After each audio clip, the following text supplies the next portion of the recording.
Hello friends, good morning and welcome once again to our YouTube lecture. To get all the notifications, please don't forget to like, share and subscribe my channel. Today we are going to discuss about a very important topic of English grammar, function. In today's video, we are going to discuss about section A, question number 8 to 10, identifying function. We all know that we have total 12 marks for function. In section A and section D, the questions related to functions are going to be asked in exam. So today we will discuss about identifying function. How can we write a proper function against each sentence? So on your screen you can see there is a table, number, function and words. So first of all, you all have to remember which word comes in a proper function. So just listen and see. Number one is indicating habitual past, which is described or comes in the exam with the word used to. Means used to is used in the sentence, then we have to write against the sentence indicating habitual past, or sometimes it is asked as habitual past or past habit. Number 2 is indicating contrast. Contrast એટલે વિરોધાભાસ. તો અહીંયા આ જે function છે એને ઓળખવા માટે આપણે ધ્યાનમાં રાખવાનું છે સામે આપેલા વર્ડ બટ, યટ, સ્ટીલ, કે જે હંમેશા બે વાક્યોની વચ્ચે વપરાય છે. હાવેવર, ધો, એઝ, જે પ્રથમ ક્રિયાની શરૂઆતમાં આવે છે, અને બીજા બે વર્ડ છે ઇન સ્પાઇટ ઓફ અથવા તો despite. After that is indicating purpose. Purpose એટલે હેતુ. તો એના માટેના જે વર્ડ છે so that, in order that, in order to, with a view to. Indicating exclamation એટલે ઉદ્ગાર અથવા આશ્ચર્ય. તો બે વર્ડ છે વોટ અને હાઉ, જેના વડે ઉદ્ગારવાચક વાક્ય શરૂ થાય છે, અથવા તો કેટલીક વાર એક્સક્લેમેટરી વર્ડ્સ એટલે ઉદ્ગારવાચક શબ્દો આપેલા હોય છે. વાવ, ઓ, હુર્રે, અલાસ, આ પ્રકારના શબ્દો પણ એક્સક્લેમેશન બતાવે છે. આફ્ટરવર્ડ્સ છે એક્સપ્રેસિંગ કમ્પેરિઝન. તો આપણે સૌ જ ડિગ્રી નામનો ટોપિક ભણેલા છીએ. તો કમ્પેરિઝનમાં ડિગ્રીના જે પ્રત્યયો છે તે વપરાય છે. અહીંયા જુઓ સ્ક્રીન ઉપર લખેલા છે એઝ, સો એઝ, ધેન અને વિશેષણ સાથે ધ અથવા તો ઈએસટી પ્રત્યય. કેટલીક વાર ઈએસટીની જગ્યાએ મોસ્ટ પણ વપરાય છે. એ પછી છે એક્સપ્રેસિંગ રીઝન. રીઝન એટલે કારણ. તો કારણ માટેના શબ્દો છે because, since, for, because of, why, on account of, owing to or due to. If any one of these words is in your sentence, then you have to write expressing reason or only reason. After is number 7 is condition. Condition શરત. એના માટે બે શબ્દોનો પ્રયોગ થાય છે if or unless. એ પછી છે મેકિંગ રિક્વેસ્ટ. રિક્વેસ્ટ એટલે વિનંતી. તો વિનંતી મે, કુડ, વુડ વાક્યની શરૂઆતમાં વપરાય છે, પણ વાક્ય પ્રશ્નાર્થ હોતું નથી, વિનંતીનો ભાવ હોય છે. અથવા તો પછી બે શબ્દો છે કાઇન્ડલી અથવા પ્લીઝ. એ પછી છે કન્ડિશન ઇન પાસ્ટ, અથવા તો એને પ્રોબેબિલિટી એટલે કે સંભાવના પણ કહેવાય છે. તો એમાં ઇફ પ્લસ હેડની સાથે મોડલ ઓક્ઝિલરીના પરફેક્ટ ફોર્મનો ઉપયોગ થશે. એ પછી છે એક્સપ્રેસિંગ એઝમ્પશન, ધારણા, એટલે એઝ અથવા તો લાઇકથી વાક્ય જોડાય છે. એ પછી છે એક્સપ્રેસિંગ ટાઈમ, સમય બતાવવા માટે તો કયા કયા શબ્દો છે જુઓ તો when, while, before, after, till, until. આપણા બધા જ ક્યાંક ને ક્યાંક ભણેલા છીએ. અને એડવર્બ ક્લોઝ ઓફ ટાઈમમાં જે ત્રણ શબ્દો વપરાય છે એઝ સુન એઝ, નો સુનર અથવા તો હાર્ડલી સ્કેર્સલી, તો એ આપણને બતાવે છે ટાઈમ. એ પછી છે નંબર 12 પ્રપોઝલ, દરખાસ્ત, તો લેટ વડે સૂચવાય છે. આફ્ટર ધેટ ઇઝ પ્લેસ, આપણે સૌ આગળ WH ક્વેશ્ચન વર્ડ પણ ભણવાના છીએ, તો આપણને બધાને ધ્યાનમાં છે કે વેનથી જ્યારે પણ આપણે પ્રશ્ન પૂછીએ છીએ ત્યારે આપણને હંમેશા શું થાય છે, કોઈ પણ એક સ્થળ મળે છે. તો પ્લેસ માટે વેર તમે ધ્યાનમાં રાખી શકો છો. એ પછી છે એક્સપ્રેસિંગ રિઝલ્ટ એટલે કે પરિણામ, તો એના માટે પણ so, therefore, so that, enough અથવા તો TOO2 આમાંથી કોઈ પણ એક વર્ડ તમારા સેન્ટેન્સમાં આપેલો હશે. એ પછી છે એક્સપ્રેસિવ ઓલ્ટરનેટિવ ચોઇસ. કેટલીક વાર એકલું ચોઇસ પણ આવી શકે છે, પાછળ આવે છે આપણે જોઈએ છે, પણ ઓલ્ટરનેટિવ ચોઇસ છે એટલે કે બેમાંથી કોઈ પણ એક વિકલ્પની પસંદગી કરવી. તો એમાં આઈધર ઓર અથવા તો નાઈધર નોર બેમાંથી કોઈ પણ એકનો પ્રયોગ થઈ શકે છે. એ પછી છે ડિસ્ક્રાઇબિંગ પાસ્ટ, ભૂતકાળ, તો આપણને ખબર છે ભૂતકાળ માટે આપણે મોટે ભાગે યસ્ટરડે અથવા લાસ્ટ નામના શબ્દોનો પ્રયોગ કરીએ છીએ. એ પછી જુઓ, એ છે સપોઝિશન, એટલે જેમ આગળ એઝમ્પશન જોયું છે ધારણા, એ જ પ્રકારે ધારણા છે, પણ સપોઝિશન ખૂબ અગત્યનો ટોપિક છે એક્ઝામની દ્રષ્ટિએ. કમ્પ્લીટ ધ સેન્ટેન્સમાં પણ વારંવાર પૂછાય છે એઝ ઇફથી જોડાયેલું વાક્ય રચના. એઝ ઇફ સાથે કોઈ પણ એક કર્તા એટલે કે સર્વનામ અથવા નામ અને WERE વેર, તો આ વાક્ય રચના બહુ ફેમસ છે, એક્ઝામની દ્રષ્ટિએ પણ ખૂબ ઇમ્પોર્ટન્ટ છે, જરા નોંધીને રાખીશું. એ પછી છે રિપોર્ટિંગ. રિપોર્ટિંગમાં શું જોવાનું છે, તો ઇનડાયરેક્ટ સ્પીચમાં જેટલા પણ આપણે કનેક્ટર્સ વાપરીએ છીએ કે જે સંયોજક જેના વડે વાક્ય જોડાય છે, એટલે કે ધેટ છે, ઓર્ડર્ડ છે, આસ્કડ છે, રિક્વેસ્ટેડ છે, પ્રપોઝડ છે, આનાથી જોડાય છે. ઇફ થી જોડાતું વાક્ય છે, ટુ અથવા નોટ ટુથી જોડાતું વાક્ય છે, તો ઇનડાયરેક્ટ સ્પીચના જે સંયોજકો છે અને રિપોર્ટિંગ વર્બ છે એનો જ્યાં પ્રયોગ કરવામાં આવે છે એવા વાક્યોમાં રિપોર્ટિંગ નામના ફંક્શનનો ઉપયોગ થાય છે.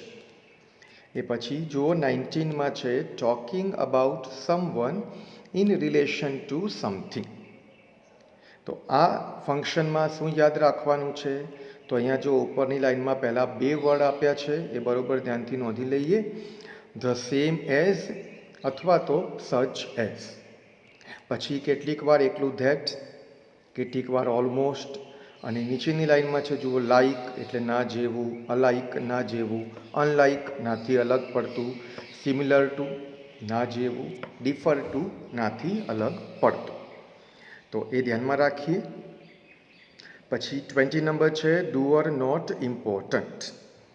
તો અહીંયા આપણે જે પેસિવ વોઇસ ભણીએ છીએ એટલે ક્રિયાનો કરનાર એનું કોઈ મહત્ત્વ નથી, એટલે ફંક્શનનું નામ પણ આપેલું છે ડુ ઓર નોટ ઇમ્પોર્ટન્ટ.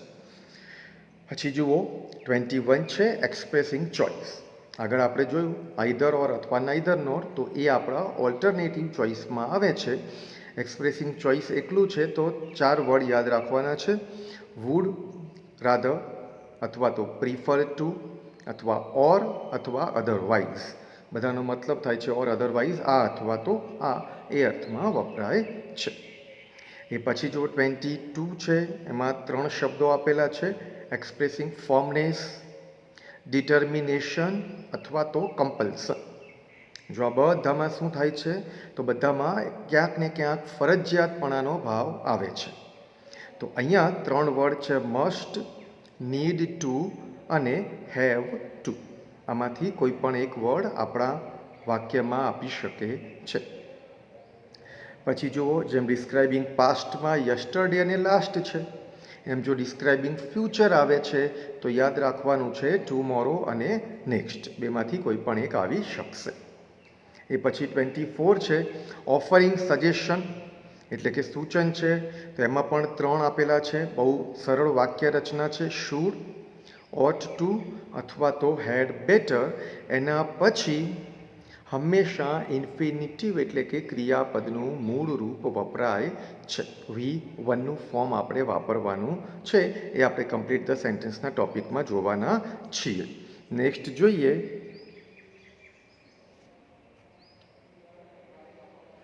તો હવે એક્ઝામમાં કેવી રીતે પૂછાય છે.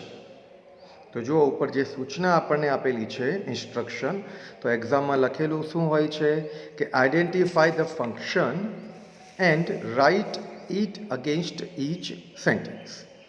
અથવા તો કેટલીક વાર સૂચના હોય છે કે select the most appropriate language function from the bracket and write them against the given sentences.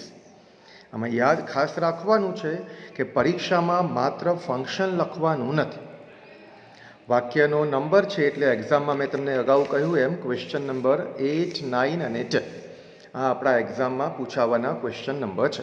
તો ક્વેશ્ચન નંબર 8 લખો છો તો સામે સીધું ફંક્શનનું નામ નહીં લખી દેવાનું, પણ વાક્ય લખવાનું અને વાક્યની નીચે કયું ફંક્શન છે તે આપણે લખવાનું છે. હવે પરીક્ષામાં આપણે આનો ઉપયોગ કેવી રીતે કરી શકીએ?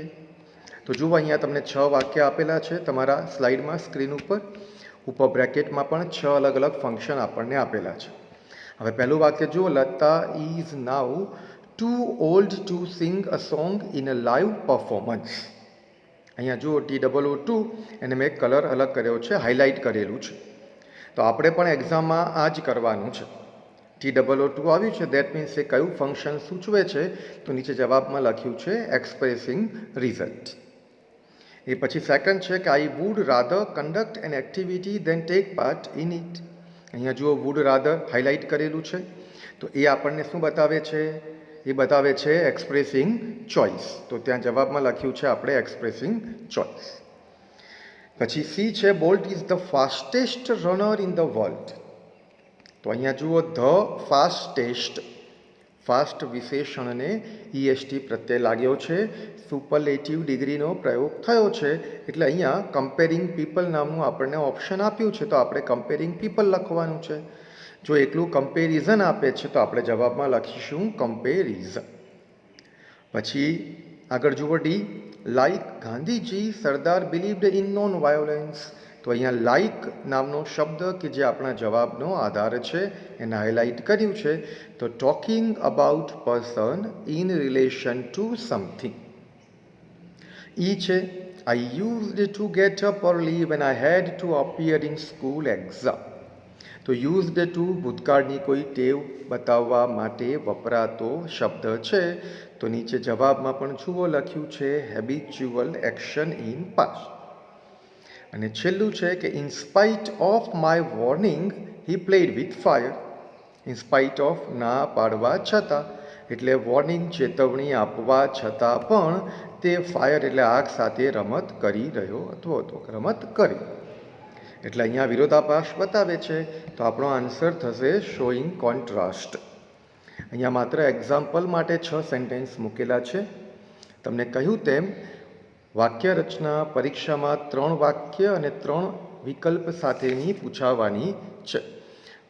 તો આપણે જવાબ 8, 9, 10 સેન્ટેન્સમાં જોવાનો રહેશે.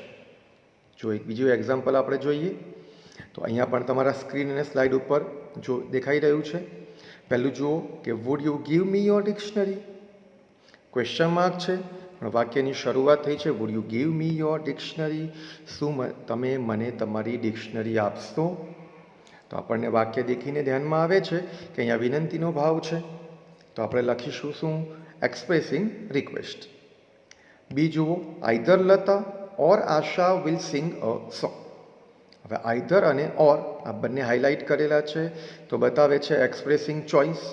અહીંયા જો વિકલ્પ હોય ઓલ્ટરનેટિવ ચોઇસ તો આપણો જવાબ ઓલ્ટરનેટિવ ચોઇસ પણ થઈ શકે છે, પણ ક્યાં તો લતા ક્યાં તો આશા, એટલે બેમાંથી કોઈ પણ એકની વાત કરેલી છે. પછી સી જુઓ કે weak as he is he works enthusiastically. એટલે કે છે ગુજરાતી શું થાય આનું કે નબળો હોવા છતાં પણ ઉત્સાહપૂર્વક કામ કરે છે, ના છતાં. એટલે આપણને અહીંયા બતાવે છે વિરોધાભાસ. તો આપણો જવાબ થશે અહીંયા આપેલા ઓપ્શનમાંથી સજેસ્ટિંગ કોન્ટ્રાસ્ટ. પછી ડી જુઓ, I visited circus so that I could see the animals. હવે અહીંયા શું બતાવે છે? હેતુ, કે સર્કસની મુલાકાત લીધી છે, એનો હેતુ શું છે? કે જેથી હું પ્રાણીઓને જોઈ શકું. કે જેથી એટલે અહીંયા આપણે લખવાનું છે જવાબમાં ડિનોટિંગ પર્પઝ. ઈ જુઓ, ધ વેધર રિપોર્ટ પ્રિડિક્ટ્સ ધેટ. વાક્ય શેના વડે જોડાયું છે? ધેટથી. અગાઉ તમને મેં કહ્યું તેમ ઇનડાયરેક્ટ સ્પીચમાં વિધાન વાક્યને જોડવા માટે વાક્ય ધેટથી જોડાય છે. તો અહીંયા આપણો જવાબ થશે રિપોર્ટિંગ. અને એફ જુઓ, Mr Desai is as rich as Mr Thakkar. As તો એઝ એ પોઝિટિવ ડિગ્રીમાં વાપરવામાં આવતો પ્રત્યય છે. તો અહીંયા આપણો જવાબ થશે કમ્પેરિઝન. તો કમ્પેરિઝન અથવા કમ્પેરિંગ પીપલ, બેમાંથી કોઈ પણ ઓપ્શન આપણને આપી શકે છે. તો આપણે એક્ઝામમાં આ જ રીતે જવાબને લખવાના રહેશે. હવે જુઓ, પાછળ તમને 2 સ્લાઇડ તમારા સ્ક્રીન પર દેખાઈ રહી છે. તો આમાં મેં જવાબ લખ્યા નથી, પરંતુ તમને 6 વાક્ય આપેલા છે અને સી અને ડીના બ્રેકેટમાં 6 વિકલ્પ પણ મૂકેલા છે. This is your homework. You have to do it your home. ઘરે પ્રેક્ટિસ કરવાની છે. તો તમને ધ્યાનમાં આવશે, આગળ ફંક્શન તમને આપેલા છે, તો એ ફંક્શનને જોઈ અને કેવી રીતે જવાબ લખી શકાય છે. અહીંયા માત્ર એક એક્ઝામ્પલ તમને આપું છું. જુઓ, સી, સેન્ટેન્સ સી, કે what a horrible accident it was. હવે જુઓ, છેલ્લે વાક્ય પૂરું થયું છે એક્સક્લેમેશનથી. એક્સક્લેમેટરી સેન્ટેન્સ છે, કારણ કે વાક્યનો અંત થયો છે ઉદ્ગાર ચિહ્નથી. તો ઉપર જુઓ, પહેલું જે વિકલ્પ છે એક્સપ્રેસિંગ એક્સક્લેમેશન. તો આપણો અહીંયા જવાબ શું થશે? Expressing exclamation. તો આ ધ્યાનમાં રાખવાનું છે. એ જ રીતે બાકીના બધા તમારે ઘરે લખવાના રહેશે. તો આ તમારું હોમવર્ક છે. You can practise at your home. આના પછીની સ્લાઇડ પણ જુઓ. તો અહીંયા પણ જુઓ, અહીંયા પણ એક એક્ઝામ્પલ આપણે જોઈએ. તો સી જુઓ અહીંયા ફરીથી, કે લેટસ ગો ટુ સલૂન નાના. આપણું જે યુનિટ છે ધ એડજસ્ટમેન્ટ, ગુલઝાર દ્વારા લેખિત પાઠ, એમાંથી આ સેન્ટેન્સ લીધું છે. પણ વાક્ય જુઓ, આપણા માટે અત્યારે અગત્યનું શું છે? Lettuce go to a salon. Let us અથવા લેટ. આપણે અગાઉ જોયું તો લેટ એ શું બતાવે છે? પ્રપોઝલ. તો જુઓ, ઓપ્શનમાં સેકન્ડ લાઇનમાં સેકન્ડ વર્ડ છે પ્રપોઝલ. તો અહીંયા આપણો જવાબ શું થવાનો છે? પ્રપોઝલ. તો એ જ પ્રકારે નીચે આપેલા સેન્ટેન્સ પણ તમે ઘરે પ્રેક્ટિસ કરી અને લખી શકો છો. I hope you will understand after watching this video what you have to do in identifying function. તમને કહ્યું અગાઉ મિત્રો એમ કે જો ફંક્શન તમને ધ્યાનમાં આવી જશે તો ફંક્શન કેવી રીતે ઓળખવાના છે, લખવાના છે, એ તમે બહુ સરળતાથી લખી શકશો. સેક્શન એમાં 3 માર્ક્સનો આ ક્વેશ્ચન છે.